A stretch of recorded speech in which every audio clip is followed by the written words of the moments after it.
I'm sure a lot of you guys remember the old ceremonial hunting tradition of eating the heart out of the first animal you kill. Meat from those organs are among the most nutrient-rich foods on the planet. You can get those same benefits your ancestors craved via convenient daily capsules from Heart and Soil. Find out more at heartandsoil.co. And remember, use code MeatEater for 10% off your purchase. There's nothing like snook hook sets at dawn or catching a tarpon in the moonlight. Find your next fishing trip made easy on fishingbooker.com and experience the magic of the Sunshine State or any other destination on your fishing bucket list. Book a blue water adventure in search of sailfish or go snapper fishing with the kids. With over 6,000 captains and trips to choose from, planning your next one just got a whole lot easier.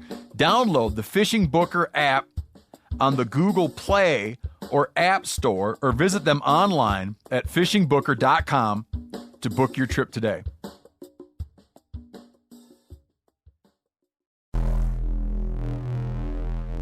Welcome to the Wired to Hunt podcast, your home for deer hunting news, stories, and strategies. And now, your host, Mark Kenyon. Welcome to the Wired to Hunt podcast. I'm your host, Mark Kenyon. This is episode number 221, and today in the show, we're talking summer trail cameras, big woods habitat projects, CWD hitting close to home, and much, much more.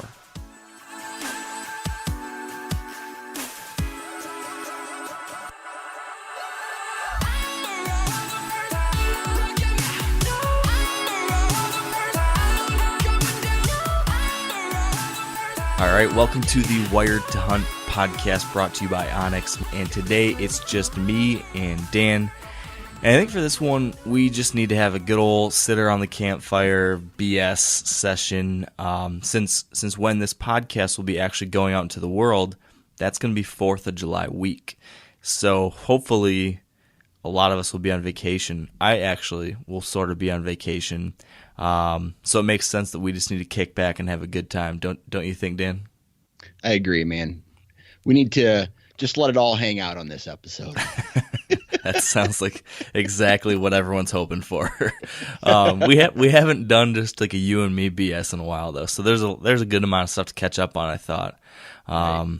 You've been up to some good stuff in the woods. I've been up to some different projects. There's some kind of recent news around me in Michigan that I think we should talk about. Plus, I'm taking off on a trip soon. I don't know. There's all sorts of good things we could dive into. So what's new with you? Oh, not too much, man. You know, father, husband stuff. This past Sunday, I got a breakaway, right, from the family. And I was able to go out and hang my trail cameras. So they are out, they're soaking, collecting pictures, hopefully. And dude, I don't know what it is that now that has happened, that's like a big first step for me. And I know it is for a lot of guys. Once you get those trail cameras out this time of year, that's when, for me, it's the official start of the upcoming season. Yeah. This time of year, like you've got cameras are going out. You start seeing the bachelor groups out in the fields. And then for me, for whatever reason, when I start driving down the roads and the corn and beans are high enough up that there's no more dirt showing, like it's just a sea of green now. For whatever reason, I was driving down the road last night and I was just noticing that. I'm like, oh, this is a new phase of the year has officially started now that that's happening. Yeah, absolutely. I just love it. So you got the cameras out. Tell me all about it. How many did you get out? Would you put them in any new places? Is this like your usual setup? What was the game plan? Man, just my usual setups. I mean, every place that I put a trail camera as of right now, I've had trail cameras there in the past, right? So these are pretty much my set mineral stations where I've had mineral there in the past. It's just now it's like bare dirt, right? Sometimes there's even a hole there. And put trail cameras over it. And what was it? About a month ago is when I put the mineral out. So they've been hitting it pretty hard and heavy. And, it's not – I mean, there's nothing really too exciting about going out and putting up trail cameras, except while I was out, I jumped a stud buck. I really couldn't tell if he was an 8, like if he was going to be an 8 or if he was going to be a 10. He's about 300 yards away, but all I saw was he was wide, a ton of mass, which all bucks this time of year look like they're going to be massive, right? But one thing I noticed is his brows. I'm not joking when I say this. They could be like 10 inches, 10-inch brows. Good night. Yeah, so he was a freaking stud. That's of a awesome. buck, even this time of year. But, Yeah. by now. So now I'm just like geeked out, trying to figure out. I went back looking at all the old trail camera pictures, trying to figure out what buck it could be, if it was a buck from last year. But there's a couple I think that it could be, but only time will tell on that front. Did he have any tine length on like his the other tines other than the brow tines yet, or is it just kind of main beams and brows at this point? Yeah, it was main beams, brows. I mean, he had G2s and what looked like G3s, but he was kind of angling away from me, and then finally he turned and was running straight away from me, and right in the middle of a bean field, and he was wide open. I could see him really good. It was sunny out. I just couldn't see him from the side really, or from head on, but I could tell you he was already out past his ears, and he had good brows. So. It's encouraging. Yeah. So you got camera locations around that area? Oh yeah. Yep. I have this one particular, and I think I've talked to you about this before, but I have one particular trail camera set up for the summer that gets gigantic deer on it every single year. So like basically all the deer, that almost all, I'm going to say 80% of the bucks that I will be hunting this fall will be on this trail camera throughout the summer. And it's just one of those deals.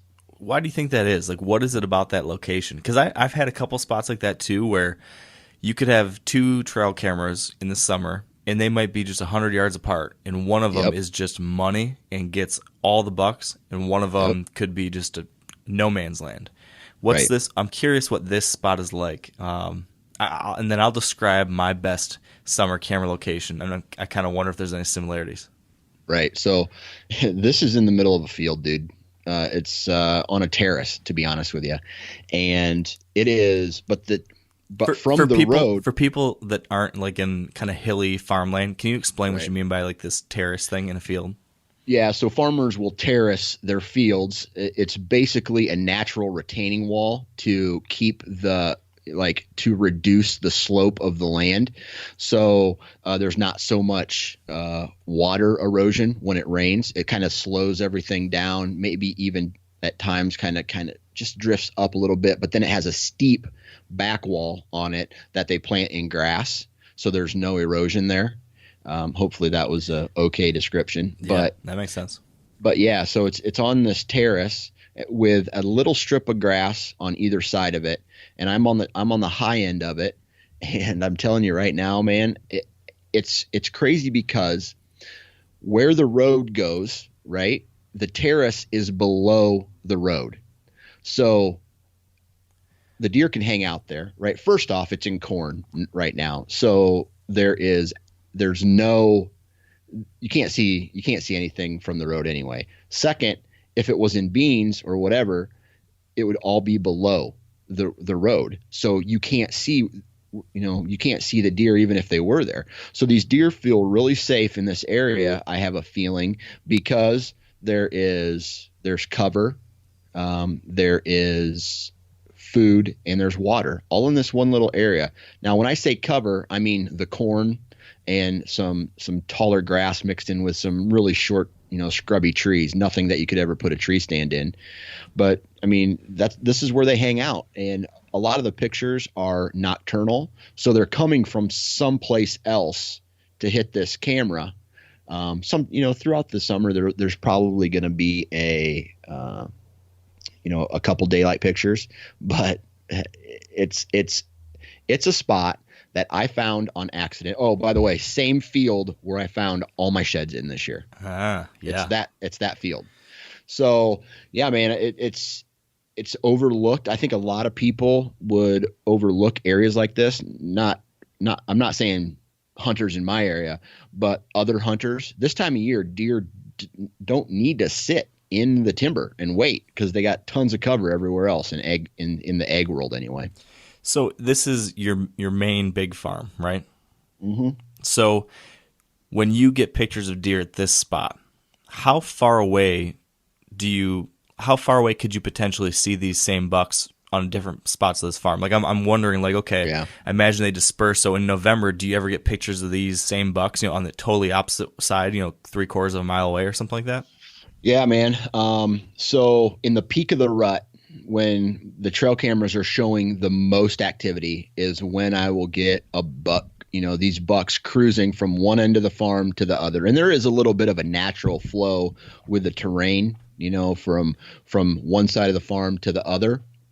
But this particular spot, so imagine my farm being a long rectangle, just to make things easy, laid down on its side, running east and west. So this field is even further southeast of my east side of the farm. So I have access to this field, but it's not in the main farm, if that makes sense. Yeah. Not a part of the main farm. Yep. But it's like there's a road and another property in between them, another farm, like a field. So it's it's just crazy how it works. When I stumbled upon it, one year I was just kind of scouting. I parked my truck, walked through this cornfield to get to this bean field, and I jumped like 5 decent sized bucks. So I dumped mineral out, I put the trail cameras up, and sure enough, that's where they all were, man. Is this where you had that encounter during the hunting season with that big 9-pointer? Oh, yeah. Yep. And I got that on film, I believe. Yep. That's correct. Yeah, okay. I know exactly what we were talking about then. I thought that was this place. But so it's interesting that this is a spot that's great for the summer, but then also when I think you had standing corn around it, it can be a decent spot even during hunting season, huh? Right. So this spot will be good until the crops come out, and then it's over. Mm-hmm. However, it's almost like I say this, but then I have an example of it not being, right? So I had 2 mature bucks, probably both 4-year-olds. One might have been 3, cruising this field this last year. Crops come out, it disappears. However, the 2 years previous, I had that big 170 10-pointer that I believe I talked to you about. Mm-hmm. He was working that field even after the crops were out.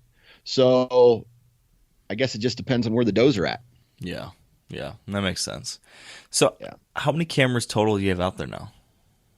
Let's see. I have 1, 2, 3, 4, 5, 6. 6?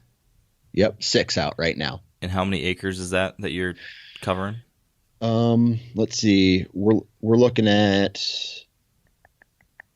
500. Well, probably 1,100.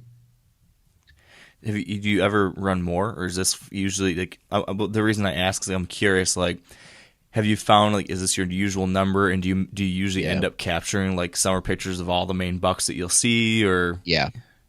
For the most part, that number on this amount of acres will get me a really good amount of bucks. I could go in, but here's the problem: the way I could get some trail cameras closer to certain parts of the farm, but then we start getting into the whole, is it too close to where I hunt? And I don't want to take that risk, so I don't even bother putting the trail cameras there, because I don't want to risk it and getting in trouble, and B, the deer will show up. Like September is a huge shift, and I think you've heard me talk about this on the farm, right? So there's like a week in September, and then after that, it's like the second week of September, boom, there's a gigantic shift, and new deer come into the farm, and the deer that have been there all summer leave, and there's just a handful that are there both summer and fall. But it's crazy. So it's not like all of the deer. And when I said 80% earlier, I meant like 4 deer. right? So 4 bucks will, stick around for the summer, and then I'll be seeing those shooters or the deer that I want to target on that farm in the fall. So where's your head at for this year? Since at the end of last year, we usually have like our debrief session after the hunt, after the season, and everything. And now we've had some months now that we're looking forward to the next one. I just saw you post something about that buck you killed last year. Yeah. And people were talking about what age it was and all that kind of stuff. Yeah. Where's your head at for this year now? Do we have a target age? Do you have any more thoughts? Anything different than how we were 6 months ago? I think I'm just going to go out and hunt, right? I'm going to pass deer that I want to pass. And if one comes by that I want to shoot, I'm going to shoot it. I wish I could say I have a grand plan, but here's what I will tell you. I've killed deer 2 years in a row now. So I think that it might be time to up the standards just a little bit and go after something a little different. Maybe not. But I don't think I'm going to be afraid to eat my buck tag this year. I'll put it that way. So what does that mean? 5-year-old? Or are you trying to find like a buck, like certain antlers, or what? No. What's the next level for you then? So I'll tell you this. Two things that I'm thinking about right now. There are 2 bucks on the property that I hunt who, for the past God knows how many years, I'm going to say I have 5 years worth of trail camera pictures of them. They're nothing spectacular in the antler department. They are spectacular in the size of their bodies, right? Just these gigantic bodied bucks. I have 5 years. I'm going to say they're probably 7-year-old bucks. I really want to find out where they live. I want to find out how their access, where they're coming from. Are they coming? I think they're coming off different properties and hitting the property at nighttime. So how am I going to, I really want to try to find a way to intercept these 2 particular bucks, find them, locate them, and try to hunt them if possible. And and then there is another buck that was a 3-year-old last year. I'm thinking he was a 3-year-old, Big 10. And if he just, I don't know, if he was a 160 10-pointer last year, I'm really interested to see what he's going to be like this year as a 4-year-old. So, and he ran the gauntlet a couple times as well. So I want to locate him. And other than that, it's just going to be one of those things where if I'm sitting in a tree and depending on my mood and the deer I want to shoot walks by, I'm going to shoot a deer, right? I mean, either way, I'm going to be happy. Either way, I'm hunting. So that's a plus, right? I'm not in my cubicle. So that's a win. Yeah. What's the story, or what's the deal with these 2 old bucks? Have you ever seen them before? Or is it just trail camera pictures over the last 5 years? Do you call these deer anything, or how can I remember these deer? Is there like the Big 8 and the Big 10, or do you call one of these like Goofy or what? Well, one buck is named Dork. Okay, I remember that one. He looks like a pit bull, just like real stocky. The other one kind of does too. I feel like you've been talking about this deer since I've known you. You've been mentioning this deer Dork. He's been around forever. Yeah, man. I think the first year, I mean, he could be even older than 7, but he shows up every single year, and every single year, I can never locate him, right? So either my trail cameras are in the wrong spot. Okay, let me back up. You hear these stories, and I'm sure you've probably ran into a scenario like this too, where you hear these stories of these bucks that may not even find breeding real interested. They're not interested in the rut, right? You can't call to them. You can't, I don't know. They won't visit food plots in the daytime. They're just a super weary, old, mature buck that will not fall for any tricks. Mm-hmm. You know what I mean? Yeah. And I think that's how this buck has made it. He knows he probably has been sitting in the same number of beds his entire life. and he's found a routine that has kept him alive, and he's found the exit routes that have kept him alive, and he has maintained that and has been persistent with that his whole life, and he's going to die of old age or sickness. I think that's or you. I want to. Come on. Yeah, but I want to find where he lives. I want to find how he's coming, even if it's just a corner of the farm for a small period of time. I want to find it. So do you have like a game plan for how to do this? Like, this September, are you going to put cameras in spots you never have before, or are you going to do something different?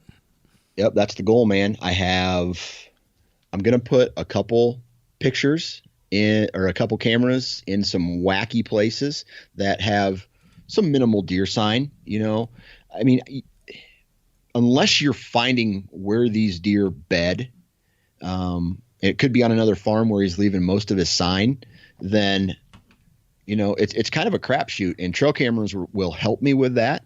But so basically, here's what I want to do. I want to get a picture of him, just one picture of him, and then I can start from there, right? And say, okay, well, he's coming through here at this time of day. Now I can go back in. I just go back in just a little bit more to the property, and I don't know.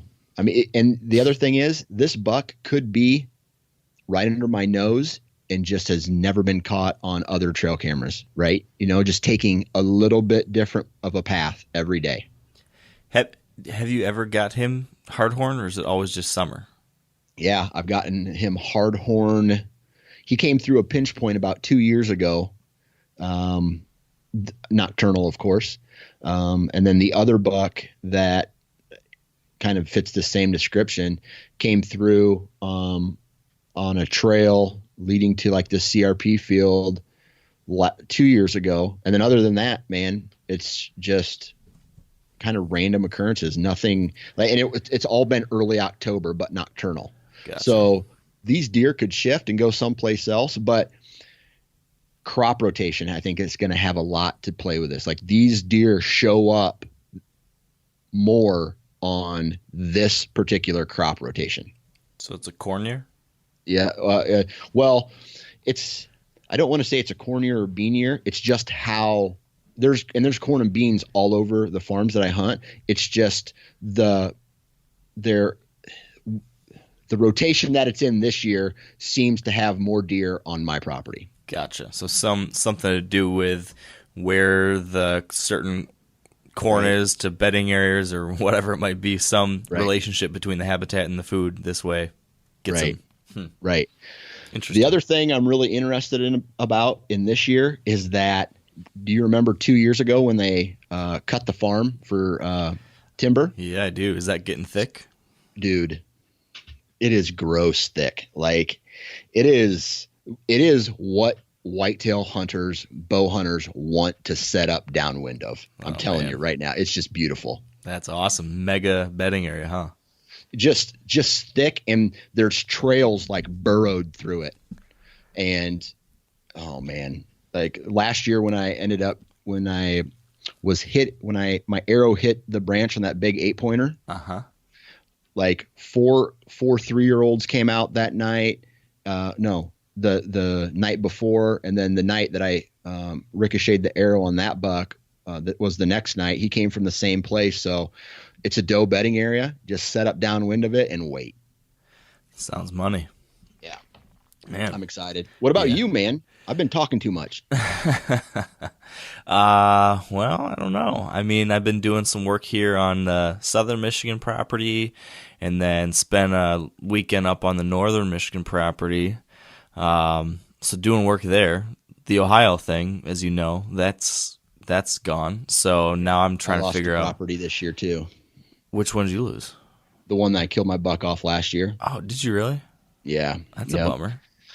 The farmer, or the farmer passed away, right? The son is now kind of in charge of it, and he said him and his son are going to hunt. And I said, hey, good luck. Call me if you need help dragging a deer. Yeah. So did you tell them to shoot every 1 and 2-year-old they see? Don't worry. Just they probably kidding. will. Just kidding. Yeah, no. Inside joke. Sort of. I know. No, it's all cool though, man. I mean, that's good that they're gonna hunt their property. It's I have other places I can hunt, and the other hunter that was there, he's probably pissed that I even came along. But I don't know. It kind of is what it is. There's nothing when someone tells you, yes, you can hunt their farm, and they don't know that another hunter is there. And then I say to the landowner, hey man, there's somebody else in there. And then that landowner doesn't know who it is and says, hey, who are you? And then all that then I get kicked off the farm and he gets kicked off the farm. So the farmer's son and grandkid can hunt. It sucks for everybody, but at least these guys will be actively hunting their farm this year. Yeah. And you had a fun hunt there last year at least. So yep, absolutely. That's absolutely. Good, dude. Yeah. As far as me, I mean, the Ohio property's gone. So, I got to figure out time to get down there and pull our stands and everything. But I don't know what I'm going to do. I've had a bunch of offers actually to hunt different places. Like we did a live meat eater podcast last week down in Ohio with Ranella and those guys, and we talked about this a little bit. Just mentioned the fact that I hunt down there and don't have a spot anymore. So I've had a lot of people like reach out to me and offer me places to hunt, which is amazing, and I appreciate it so much. But you know how that is. I mean, it's hard to go into something like that without really knowing what you're getting into and without knowing the people. So much of hunting a place, if you're going to be hunting with other people, so much of like your enjoyment of that situation comes down to who they are and your relationship and all those other intangibles. So it's really hard to just kind of get into something without having that past relationship. So I've always been pretty hesitant to ever do that. So I'm kind of hesitant to do anything like that right now. So right now I'm still kind of trying to find my own deal, but who knows? Maybe one of these things will pan out. So maybe find a new spot in Ohio. Maybe just do something totally different. I've been looking at. We talked about me trying to do that public land North Dakota hunt. That's something that maybe I can fit that in now, since I'm not going to do the Ohio hunts like I usually do. Mm-hmm. Is that over the counter? Yeah. Okay. So I don't know. I got to figure stuff out on whatever. But right now, as it is, I mean, I've got an early season hunt in Montana and then Michigan, and that's it right now. So I'm kind of sparse as far as my usual plans. But Michigan, I've got more stuff in Michigan than I usually do because I got that new big property. Mm-hmm. So, back behind the house, it's been kind of just like habitat work so far with the baby and stuff with work lately. I just haven't been able to do as much as I wanted to do as far as like moving stands and stuff. There's a bunch of changes I want to make, to kind of tweaks to some stand locations. I want to add some cover on some spots. I got to go and just check straps and do all that usual stuff too. And just based off of last year where I was seeing Holyfield during the rut, I want to add some more stands around these bedding areas towards the far east side of the property. So I'm going to have to do that though in August because I leave here for Montana shortly. But I did do some habitat stuff. I've been maintaining, just keeping my food plots maintained. I talked about this a little bit a couple weeks ago, but got my food plot screen planted around one of these plots, and I'm kind of changing the size and the shape of that one a little bit. It used to be sort of, it used to kind of look like a pie, like a piece of pie. Imagine like a quarter of a pie, and in the inside corner of that, there's a little clover plot, and then the right half of the triangle, then there was a plot, and then there was a gap or the kind of a section of grass in the middle, like if you were to slice that pie into two pieces. And then the left side of it, there was another section of plot. But a couple of years ago, I think I told you about this, the far left pie piece of that pie got overgrown with weeds when I was gone for the summer one year. So this year I'm kind of reclaiming that, but I'm, instead of like doing one big plot in there, I'm kind of just like snaking through like a thin strip through it. So there's going to be a bunch of tall grass and brambles and stuff all around it, and then just a narrow strip of food that'll kind of weave its way around that. And I think that'll pull some deer past my stand location a little bit better. So, just kind of doing stuff like that, spraying, maintaining, checking on things. That's all I've done on that property. I haven't put up cameras yet. I usually do, but so how much have you thought about Holyfield? Honestly. not as much as you might think. I mean, yes and no. I've thought about a good bit, and I've been looking for him. I've been driving around the roads and scouting some fields here in the summer, and like I told you a couple weeks ago, I thought I maybe saw him, and then the day after we recorded that podcast, I saw him again. But then this time I got a better look on him with a spotting scope, and I couldn't see a notch in his ear for sure. So now I'm thinking maybe it's not him. But man, it sure looked like, the brow tines and the main beams sure looked like it. So I don't know, maybe that could heal up a little bit so it's not quite so it doesn't stand out quite as much as it has in the past. Maybe that's possible. I don't know. It's been 4 years since I saw him first get that injury, so yeah, that's possible. But I don't know. I mean, I haven't been obsessing as much. I did do some videos recently where I was kind of going through all my video stuff from last year and kind of analyzing what I did right, what I did wrong. So that got me thinking about some of this a little bit. So I have been rethinking how I want to tweak some stand locations. But so much of it with him in this property, there's only so many decent spots I can hunt. And so it's just a matter of, okay, just pick the right one of these like 4 stands you can hunt during the rut and make sure you got the conditions right and hope that he's going to come cruising through without you messing it up, and just do the stuff that I know I got to do. And, like we've talked over the years, I've put myself in a position where every year I've had a shot opportunity at him. The first 2 years I passed, the third year I just wasn't ready for it.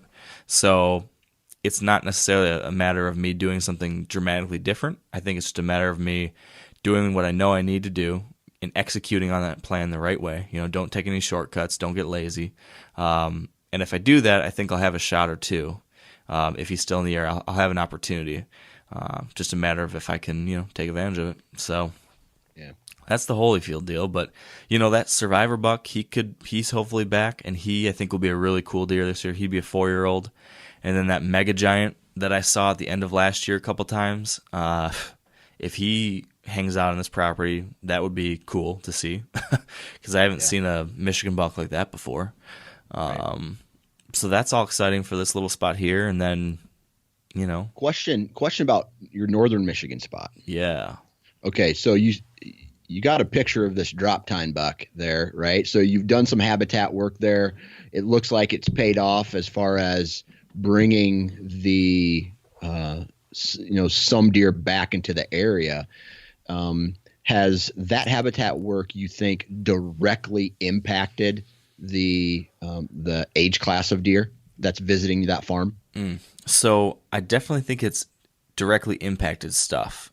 If it has directly impacted the age class, I don't know about that. But what it has done, it's such a small property, it's just 40 acres, and really the section of it that we can access to make any changes is much smaller than that. I mean, maybe the front 20, the back 20 is just kind of swamp in low ground, so it's kind of all wet and stuff. The front 20, part of that has our cabin and the yard and like some pines. And then maybe we're down now to about 10 acres where I could do some stuff. And of that, there's only a couple acres that are workable at all without having some major logging done or someone coming with a dozer and knock out trees, and we just haven't been able to do that yet. So to this point, we have maybe an acre of openings made now. So it's not, so substantial that we're changing the nutritional output to a really heavy degree or anything. But what it has done is it's created this focal point that we never had before. So there's just no high quality food like this around the area anywhere, at least, really close to this property. Maybe I have heard some people, a neighbor of ours has said that such and such down the road has planted some food plots, and there is one crop field maybe a mile and a half away that I've seen before. But otherwise, there just isn't this kind of food. So when you put in all of a sudden a tasty little green food source like we have here, we've kind of carved out 3 little food plots. Kind of, it's more so like 2 because 2 of them are connected now. So kind of 1.5 food plots, I suppose, and planted oats and buckwheat.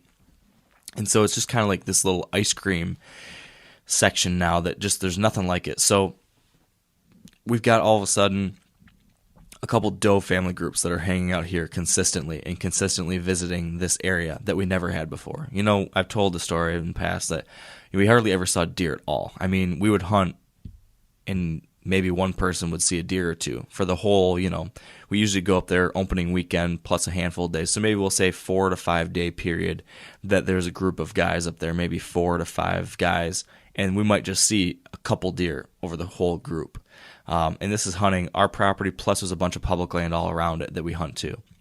So now, though, we put in this food, and now we're seeing deer consistently at least. So lots of does. I've never seen does as consistently as we're seeing now, so that's awesome. And now on camera, we're starting to get mature bucks. And I think that's simply because now there's a consistent doe population here, and now that there's a consistent group of does that are hitting this food plot, there's a reason for these mature bucks to come through and take a look. And I think the reason why there's mature bucks now, I'm sure there were always a mature buck or two in the general area, because this is like some mega big swamp country that people never get into. So I'm sure that there's been some big old bucks that have made it to old age that just because there's no one out there getting to them. But we're kind of getting those deer to come up towards our area now with these does that are kind of readily available. And the antler point restrictions went into play 3 years ago, I think, or 4 years ago in this area. So now a lot more of those 1.5-year-old bucks are getting passed on. So I just think you've got more 2-year-olds, which means eventually more 3-year-olds, which means you got more 4-year-olds. And that has seemed to make an impact. So we're seeing way more bucks that, 15 years ago, everyone would have been like, holy smokes, that's a nice 8-pointer. And it was just a 2-year-old 8-pointer. But now we're actually seeing 3-year-olds and 4-year-olds, which is like, I would be so excited if I could kill a 3-year-old buck on that property. That would be, one of the best bucks ever killed up there. And if I could do that, that would be the coolest thing possible. Like the top goal I could accomplish. Probably, well, it'd be right up there with killing Holyfield. It'd be really close to being as satisfying as killing Holyfield would be, just because of the history I have, here, and the kind of the low point that we were at and how we've been able to kind of slowly improve it. So there's so much more we could do. I feel like if we could hire a logger to come in and clear out a few more spots for us, or if we could hire a guy with a dozer to come and push open some areas, because the biggest thing is we just need food. We need edge, and we need food. Because right now, I mean, before we did anything, it's just basically like a 40-acre square of thick pine trees and swamp. Just no transition, no edge, no features at all, just thick crap. And then that continues on for 15,000 acres in every other direction. Now all of a sudden we've got some openings, we've got some edge, we've got some different kind of food. So you all of a sudden start getting different ways that the deer relate to it. You can start anticipating how they might travel. So now I have an idea of, okay, here's a couple spots that these does do seem to be bedding in relation to this food. Here's how they're coming in. During the rut, it seems like we're seeing the 1 or 2 mature bucks that have been popping up. Like last year, there was 1 mature buck that showed up on camera. The year before that, there was 2, and they seem to be showing up during the rut. So I don't think we have anything that's living on us consistently yet. But each year during the first couple weeks of November and late October even, they've been popping up. So yeah, this year we expanded it even more. How many acres is that again? It's just a little 40, and this year we decided to try to expand it a little bit more and just try to improve the quality of the little food plot areas we have so far. So we just took out more trees around the edges, just opened up the canopy a little bit, put down more lime. We were up there, like I said, 2 weekends ago, so we did some cutting, laid down a bunch more lime on it all again, and then sprayed it. So because of the soil quality there, and it's all pine trees around there, it's very acidic soil. So I think now it's like year 3 or 4 that we've been trying to improve that soil quality, that I think now finally we're going to be in a position that the pH level should be high enough that we can probably start planting some other things. So I might try planting some brassicas or clover. So yeah, I think, like I said, we might have like an acre of food this year. That'll be great. Going to have some different stand locations kind of around that, and maybe next year find a way to get some new sections carved out and kind of go from there. But it's been, like I said, it's been really cool to see out there. It's a fun it's a fun place to go even if there weren't deer. And now that we're starting to have a little bit more success, or at least a little more opportunity from the deer hunting perspective, that makes it, just that much more exciting. So my dad and I were up there together, and that was great. And man, it was cool. I don't think I told you this last time we chatted. If we did, tell me. But we had a bonfire. We were sitting by the bonfire next to the cabin, just my dad and I talking, and it's just before dark, maybe a half hour, 45 minutes before dark, and we hear a turkey gobble. And this was like June 15th or 16th or 17th, something like that. And we heard a turkey gobble off in the distance. So then I just start yelping with my mouth, and he gobbles back. And so I keep yelping, and he gobbles back. And over the next like half hour, I called in 2 gobblers right almost to the edge of the yard, just yelping at him with my mouth in the middle of June. It was awesome. That's crazy. Yeah, so that was fun to have that happen so late in the summer. I wouldn't have expected that. So yeah, man, I'm pumped about that, and that's been the big project I've been working on so far. So we'll come back in August after my Montana trip, and put down some fertilizer, get them planted, adjust some stand locations, and then I probably won't go. Maybe I'll go back once and bow hunt in October, and then we'll wait for gun season in middle of November to try to hit it hard. So That's the game plan there.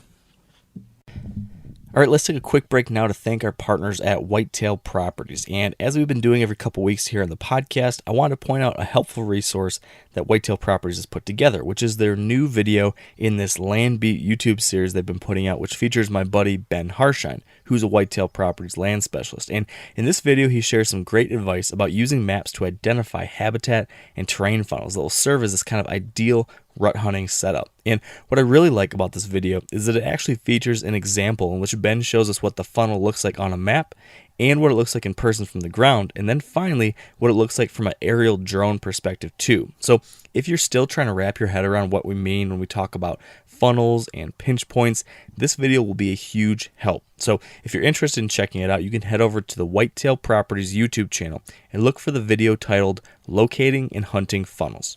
And now, back to the show.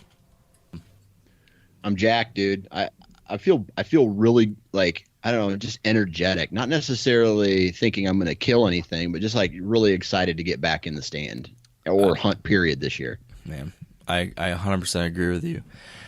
I got bad news to share though. That is kind of a downer that I want to run past you. Get your thoughts on this. Can I take you that direction? Okay, let's hear it. Yes, sir. So, chronic wasting disease. We just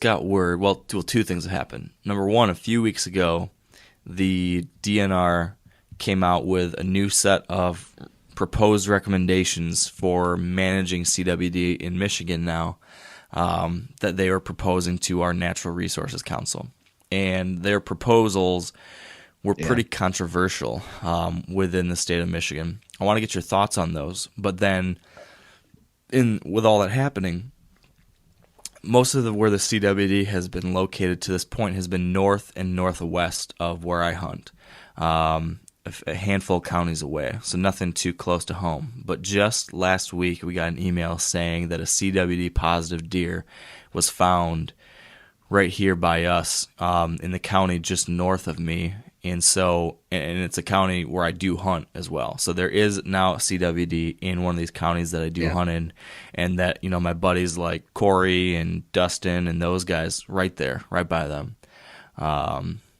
So that's just a huge bummer that it's local now. But that being said, these new recommendations, these new proposals, I'm curious what your thoughts are on this. So this is what they're proposing in Michigan. They're proposing to manage the state kind of in 2 different zones. And I'm going to paraphrase here. I might not get the exact details right. So if you live in Michigan and you're interested in this, you should just go to the DNR website and read the actual proposal, because I'll probably get the details wrong. But as I remember it, they're proposing a few things. They're proposing that in the core CWD kind of surveillance zone that they're calling this, I think this is the counties where CWD has been found.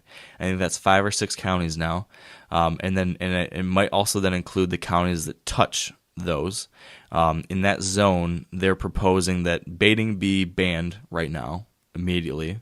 So that would be, any baiting, any minerals, anything like that.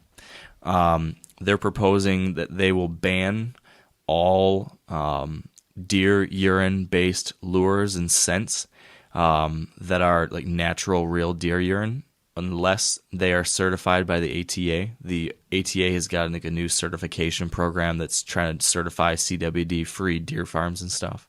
So anything that doesn't get that certification, they're going to ban. Yep. And then here's the controversial ones. They're proposing a mid-October gun hunt for does. So opening up a handful day gun hunt during the middle of what would usually just be bow season. And then they're recommending taking our muzzleloader season, which is about a 3-week long period in December, and just changing that to any firearm season. So basically taking our 2-week firearm season and expanding that to a 5-week firearm season in that area. So that has got a lot of people up in arms because of the fact that, it's just going to, especially for the people that have been trying to push for some changes to management that might help, increase age structure and improve the quality of deer hunting in Michigan. There's a lot of people that have been pushing for things like antler point restrictions across the whole state. And now they're seeing this as just being like, man, this is going to just destroy the quality of the deer hunting here even more. So, yeah, and they're also banning things like some common sense things like no transport. Well, some people are upset about this too. They don't want to transport deer carcasses across county lines now. So if you kill a deer in a CWD positive county, you're not supposed to move it outside of that county. So I think some people are worried about how that's going to impact, certain taxidermists or deer processing stations and stuff like that. Since what if you shoot a deer up north and you got to take it home, you can't just go home the next day. You have to do something with that deer. That's what's happened now. There's been all sorts of people up in arms about particular that gun season expansion and having that gun season in the middle of October.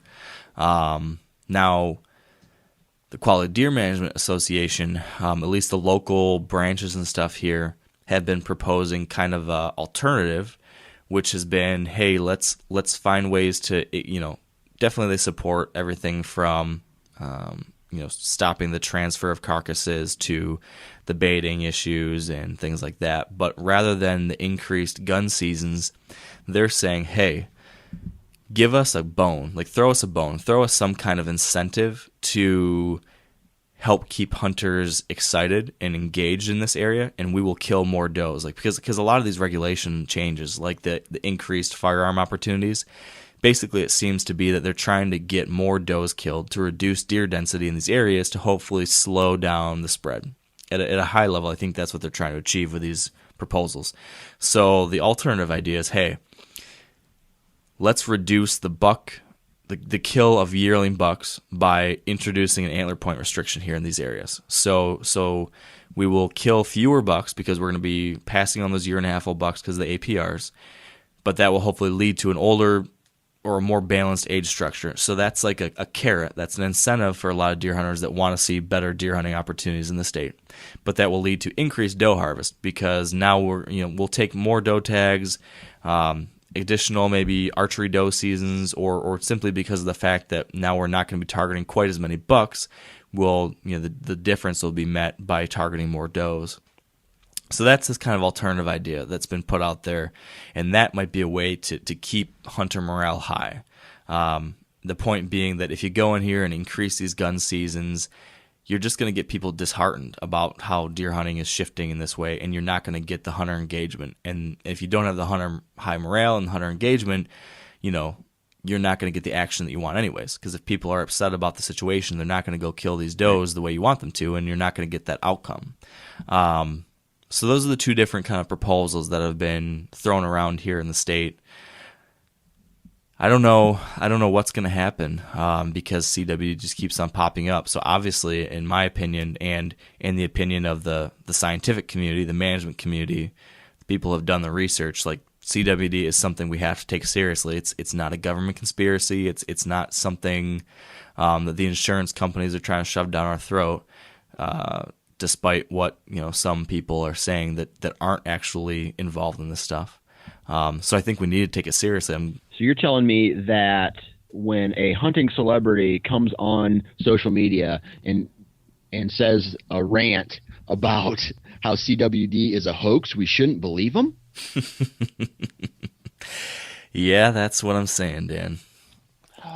There's a lot of dipshits out there. Man, I'll tell you what, there's been some frustrating stuff put out into the world from, I'm not claiming myself to be an expert at all, but I'm going to trust the scientists, the biologists, the people that really understand this. Those are going to be the people that I take my information from, not someone who is trying to film a TV show about stuff or who wants to sell bait and supplements or whatever. Right. But yeah, that's so frustrating to see that kind of stuff put out in the world and confusing people, and it's just not something that we can mess around with, you know? Right, absolutely. So, man, when it comes to CWD, this is something that I am like I have internal thoughts about, right? So, like, it sounds to me that, well, before I say that, let me say this. I bet you if we tested every deer that was killed throughout the United States, CWD would show up in way more places than what it's currently at, right? Yeah, that's probably true. That sucks to say, but I have a feeling it's almost like one of those zombie movies where where it expands and it expands fast, because a deer exposed to, deer. We know deer are social. We know deer travel, and they touch each other and they eat off same plants and food sources and sniff and groom each other. And if a deer does that a mile down the road to another deer, and that deer does that, and that deer does that, it can snowball really fast. So, like, I just think that CWD is going to be inevitable. And I think that it is nature's way. And this is me, no scientific background, right? No research, anything like that. This is just my opinion. I think that nature's going to take its course. And if a deer gets CWD, it's either going to die quick or it's going to die, later on after it's well, old and mature, right? So I don't know. It just seems to me like this is nature's way of figuring things out, and the deer that survive CWD and potentially don't get it or recover from it, if that's even an option, they evolve from this, then the deer herd will come back stronger and they'll beat it. But when it comes to like going out and saying, okay, well, here's what we're going to do. We're going to shoot every deer in sight, or we're going to increase gun seasons and stuff like that. I don't think that, obviously, there's a lot of people that don't need to be giving their opinion. And I think even that the CWD world, like the people, the scientists, don't even know a lot about this yet. So when like the state makes a decision based off of science it's there, and we're showing a spread of CWD, but we don't know 100% about it yet, it just kind of sucks to the hunter where they're making these big decisions based off of science, but it's not like 100% proven science yet. You know what I mean? I do hear what you're saying. I do know what you mean, but what's the alternative? Do we do nothing? I don't know, man. Let's walk through that once. Doing nothing and continuing hunting, and deer herds increase and decrease. They increase and decrease. Some, maybe winter kills them or something like that. What good does it do to have CWD? Do these mass kill-offs if it's gonna be around and it's gonna, I don't know. I had so many thoughts. You know what I mean? Well, I think we've talked to people that have talked through the science, the long-term implications. It's in the short term there aren't going to be major issues, but what if we get to a point where parts of Wisconsin are getting now, where in some areas something like 40 or 50% of all the bucks are CWD positive. And what if we get to that point where you hunt in Iowa, it's like that, and where I hunt here in Michigan, it's like that. And now all of a sudden, we haven't seen it jump to humans yet, but the Center for Disease Control doesn't recommend you eat it because that's not 100% for sure thing. So what if now every other buck you kill, you can't eat? And what if, in Wyoming and stuff where it's been known to be around for a while longer, they are seeing population level declines because of CWD. So what if we get to a point now where, and this might be 20 years from now, this might be a long ways away, but what about when Mac and Everett are hunting, they can't eat any of the bucks they kill, and they can't, deer populations are going down by 10% every year. So that means we have to change our hunter regulations. So now you can't get 2 buck tags a year in Michigan because the population is going to be going down. Or what if we find out that, actually some percentage of humans that have been eating deer meat now are actually developing some kind of nervous system issues. I mean, I agree, like there's so many questions, there's so many unknowns still, but at the same time, if we don't try to slow it at least or do something, it just seems like the long-term impacts are scary. So I don't know anything about, Wisconsin's the kind of hotbed for this, right? They went in when they had this, when the CWD first became prevalent, right? They went in and they destroyed the deer population, right? They tried to wipe it out as much as possible. Over time, it's been kind of rebounded, right? But what I don't know is, are the deer in that area still CWD positive? Sounds to me like they are. Yeah, but here's the thing. What they did is that they did the scorched, and again, this is me from the outside, from what I've heard and read. We're not professionals. We're not professionals, and we don't live and hunt there, so I'm going to get some of the details probably wrong. But as I understand the situation, right when they first discovered CWD in the area, they did try like the scorched earth policy, where they tried to really knock out the deer populations in these areas. They really aggressively tried to, thin deer populations and do different things like that. But then, like 5 years ago or 6 years ago or whatever, they decided to go the complete opposite, and they really went hands off. Like they monitored the CWD, but then they weren't doing much in these areas where it was being found to try to slow the spread or do anything else. So they went the exact opposite direction with it. Now the last, I don't know how many years it's been, but 5, 6, 7, something like that, to where they're not trying to make any type of changes. Yes, to your point, CWD is definitely still there. It is increasing. The infection rate seems to be higher and higher every year. It seems to be that zone is growing out from that hot spot. So I don't know. I mean, I don't know if the scorched earth policy that they had for a while, if that slowed things down, and if they kept doing something like that, maybe that would keep it from spreading at the rate it is. I don't know if that's the case or not. To your point, though, I feel like the balance with this, and this is from a purely just as a hunter standpoint, but I think from the way I see things, I think that we need to be doing as many common sense things we can do to reduce the spread as much as possible, to slow the spread as much as possible, to at least keep things from getting critically damaged until we learn something or find some other solution that's going to help us, stop this thing in a more wholesale way. But we can't lose hunter engagement and morale either, right? Because so if we start doing things that get hunters completely unengaged, then we can't do any of these things like thinning the deer population a little bit, or getting people to even report their deer or get their deer tested.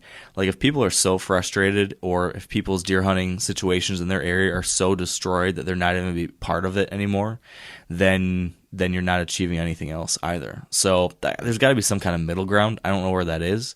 Where we need to take it seriously, we need to learn more. We need to make sure there's money and time and investment going into researching this. We need to stop things that are spreading this around quickly, like transporting deer all over the place and, infected deer getting loose out of captive facilities, or killing a CWD positive in Wisconsin and then bringing it back to Michigan and dropping it in your backyard and then having a new hotspot there, like that kind of stuff that's like obvious.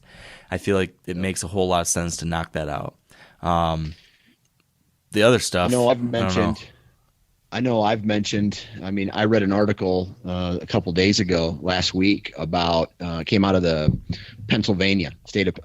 University of Pennsylvania or Penn State or something like that, where they did the research, and 9 out of 11 mineral stations tested positive for CWD in wherever this research was done.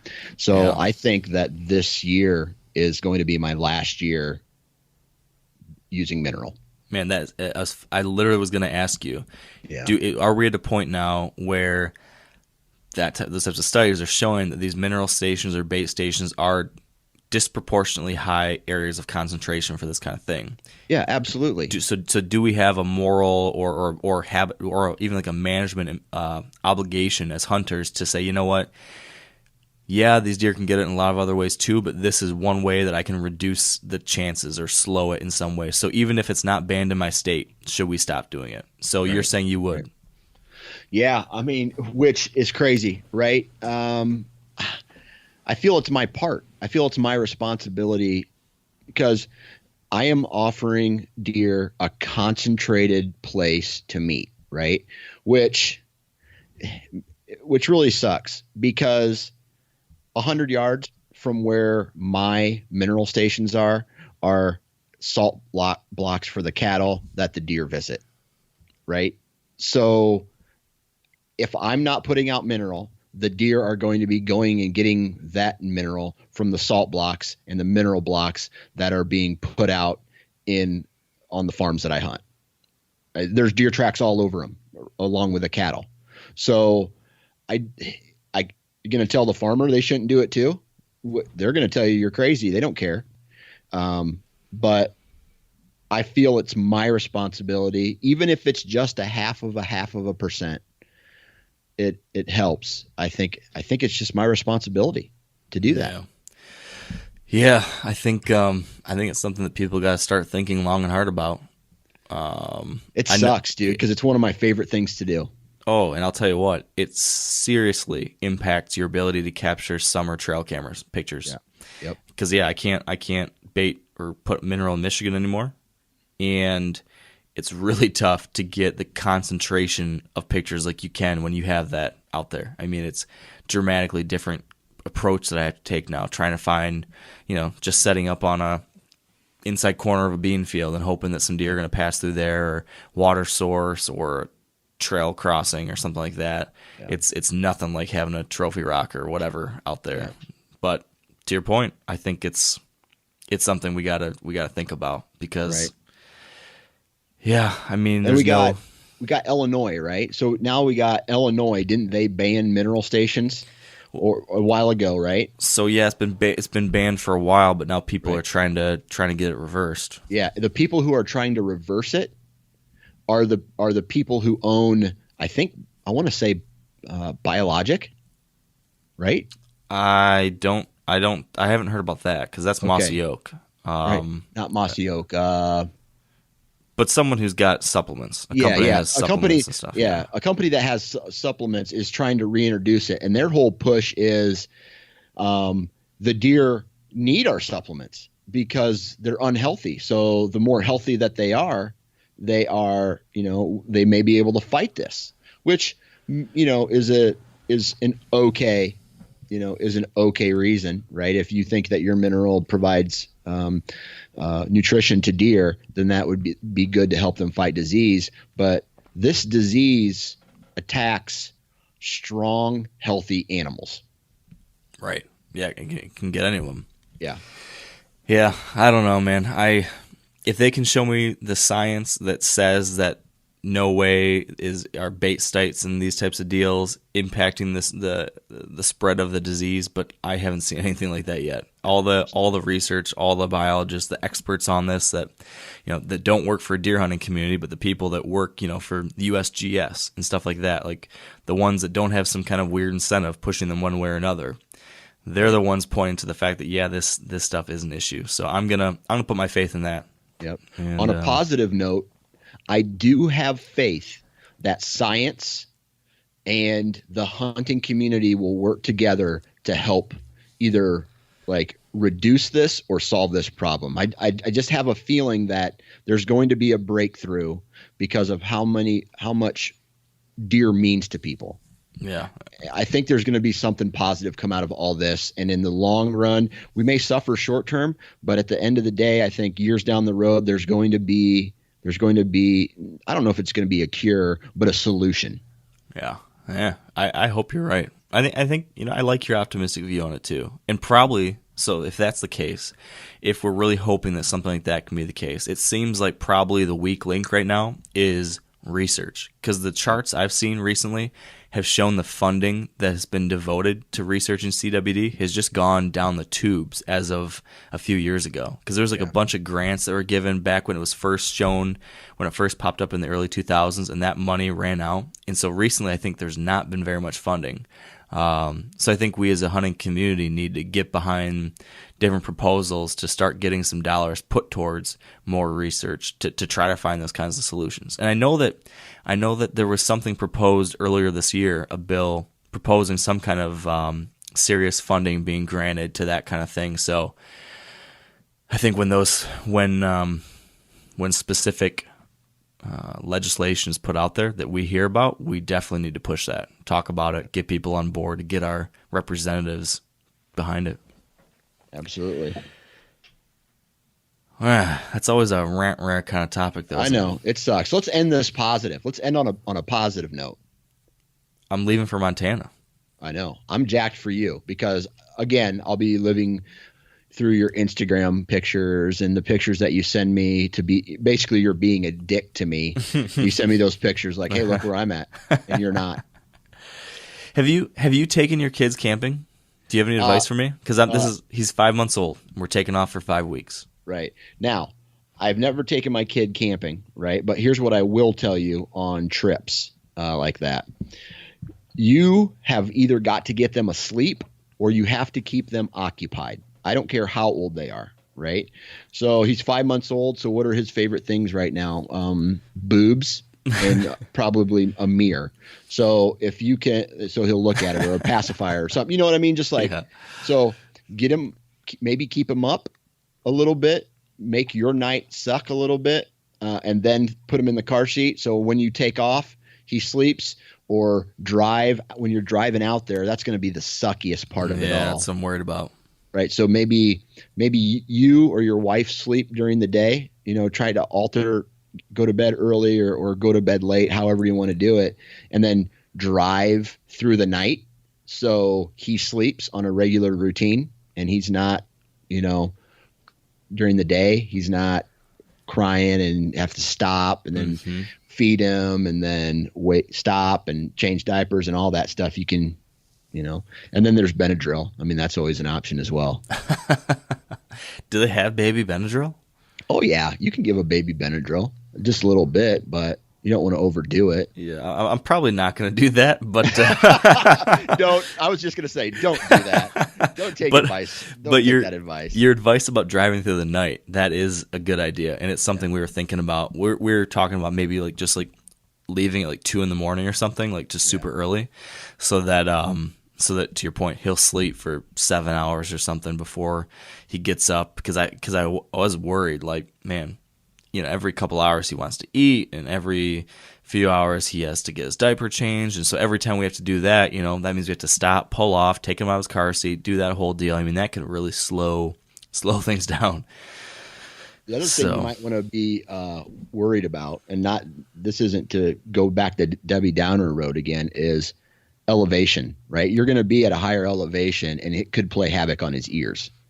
Yeah, I hadn't really thought about that too much, but I think there's something you can do to babies to help them get used to that. I'll have to look into that because we'll be going to, even down in the valleys, that's still 5,000 feet of elevation or something. So it's gonna be an adventure, man. It's gonna be different.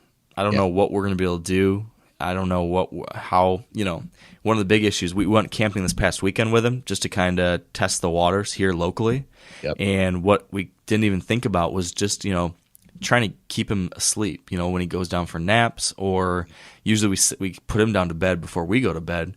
But that's in this little 20-foot box that everything's in. So it's not like he has a separate bedroom where he can go and not be woke up by us. But it's all in the same place, though. So if we want to go in and cook, or if we have to go in and do anything, or if we're coming in and out to go to bed, and we have 2 dogs, one of which is this big black lab who's really loud. Whenever he's in there, his tail's smacking things, his feet are scratching. I mean, there's no way to quietly get in and out of there. So I don't know what we're going to do for sleeping. It's going to be like, I am just imagining the worst case scenario in my head right now. And I just imagine in about, 2 weeks, you and your wife are going to look at each other. You're going to be fighting with each other, but you don't know what you're going to be fighting about. And it's because your child is continuously crying. Mm-hmm. And we're going to say, why don't we just go back to Michigan? That could happen. And like we even have talked about that. We're going to be flexible. If it ends up being a disaster, then all right, we're just going to call it. But hopefully we can, hopefully we can have a good time out there and do some basic hikes and just, enjoy the western scenery a little bit, show them a buffalo and a grizzly bear from the road maybe. I'm glad you added from the road. Yeah. Who knows? We're gonna try to take him on some hikes. We got the baby backpack thing for him, so we're gonna try to do a backpacking trip with him. See how that goes. So yeah, it's gonna be an education in what parent life is like on the road. I'll report back to you in the coming weeks. Yeah, I think next summer is gonna be a family Colorado trip. Nice. So I might even be taking some advice from you as well. Yeah.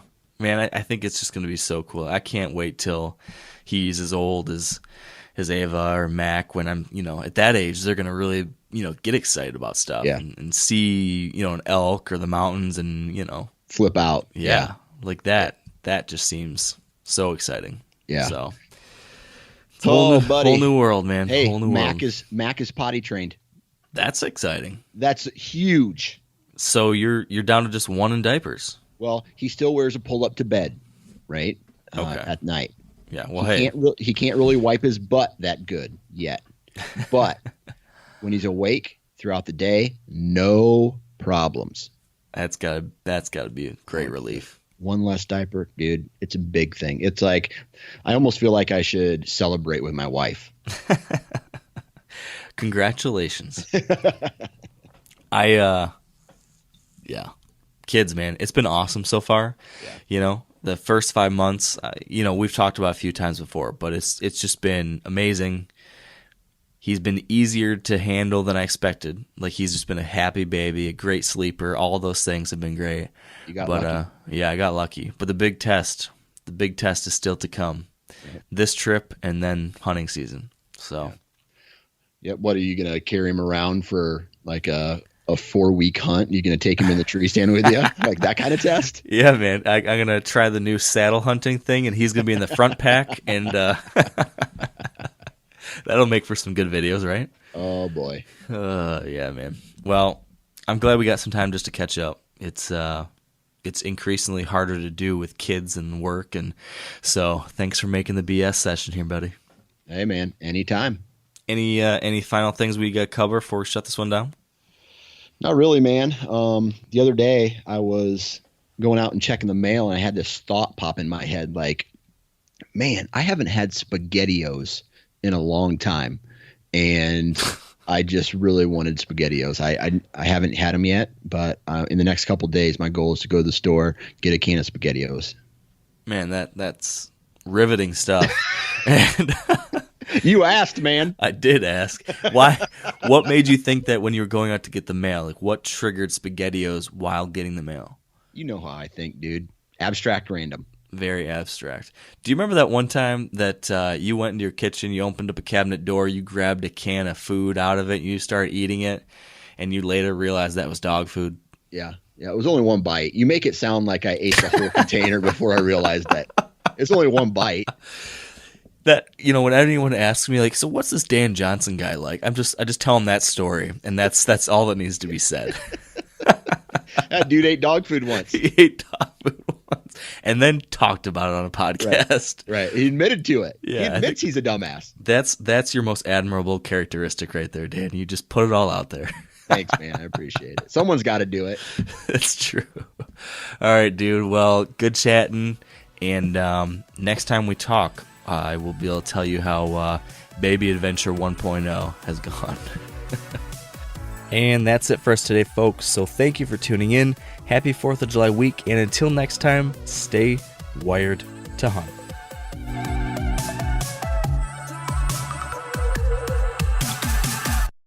I'm sure a lot of you guys remember the old ceremonial hunting tradition of eating the heart out of the first animal you kill. Meat from those organs are among the most nutrient-rich foods on the planet. You can get those same benefits your ancestors craved via convenient daily capsules from Heart and Soil. Find out more at heartandsoil.co. And remember, use code MeatEater for 10% off your purchase. You ever get that feeling the walls closing in, the concrete jungle suffocating you? You crave some wide open spaces, the chance to connect with nature, maybe in a spot all your own. Well, head over to land.com. They've got ranches, forests, mountains, streams, you name it. Search by acreage. You can search by location. You can search by the kind of hunting and fishing you're dreaming of. Land.com. It is where the adventure begins.